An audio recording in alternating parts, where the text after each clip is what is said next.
Sir, Congress ने कल press conference किया और फिर एक बात दोहराई है कि ईवीएम का घोटाला आज भी है उनके सामने। हालांकि हरियाणा में भी जिक्र हुआ था, कुमारी शैलजा भी पिछले दिनों ने एक प्रेस रिलीज के जारी किया था कि ईवीएम में घोटाला है जिसकी चुनाव आयोग अच्छे से जांच नहीं कर रहा है। एक स्क्रीनशॉट भी दिखाई गई है कि 14 सीटों उनको एक दिन पहले ही पता लग जाता है कि कौन सी सीट पर कैसा नतीजा आने वाला है, लेकिन वो बीमार थे इसलिए सार्वजनिक नहीं हो पाया। देखिए कांग्रेस पार्टी के पास कहने के लिए और कुछ है नहीं। कांग्रेस पार्टी है नहीं। कांग्रेस तो अलग अलग गुट है, पार्टी नहीं है।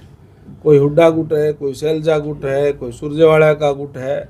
और आज जो उन्होंने कारनामे किए अपनी सरकार के समय में, जिस तरीके से युवाओं के साथ धोखा करने का काम किया, नौकरियां बेचने का काम किया और केवल गरीब लोगों से वोट हथियाने के लिए एक ही बात कही कि कांग्रेस का हाथ गरीब के साथ, और जब सरकार उनकी बनी तो केवल उनके साथ धोखा करने का काम किया, कुछ देने का काम नहीं किया। आज इसीलिए हर वर्ग के लोग कांग्रेस से जो है दूर होते जा रहे हैं। किस तरीके से किसानों को मुआवजे के नाम पे 1-1.5 रुपये का चेक दे करके और वो उनके साथ बदा मजाक करने का काम करते थे, लोगों को याद है वो सारी बातें। इसीलिए आज कांग्रेस पार्टी नीचे जा रही है और आप देखेंगे आने वाले समय के अंदर और ये जो है बिखर के जो है रह जाएगी कांग्रेस पार्टी।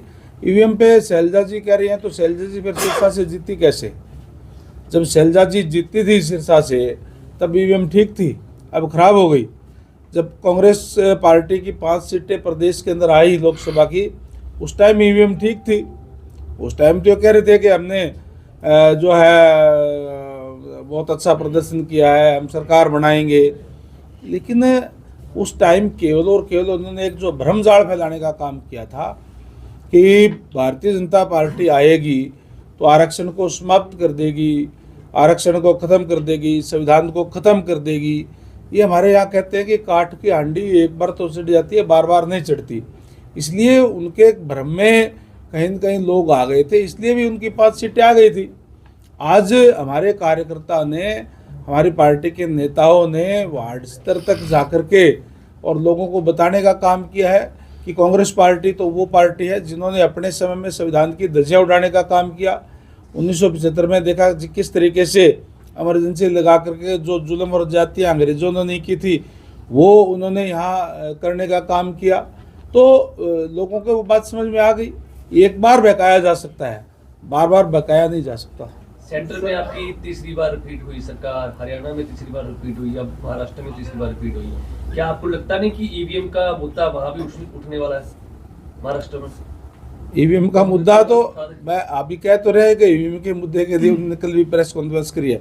उनके पास एक ही बात है कि ईवीएम जब वो हार जाते हैं तो ईवीएम खराब है। हमने इस चुनाव के अंदर भी माननीय सीएम साहब ने, नायब सैनी जी ने पहले ही कह दिया था, क्योंकि हम लोगों के बीच में रहते हैं और लोगों का हमें पता है भी क्या रुझान है। और उन्होंने कहा था कि जैसे ही रिजल्ट आएगा कांग्रेस एक ही बात कहेगी कि ईवीएम खराब है, और वही उन्होंने कहा।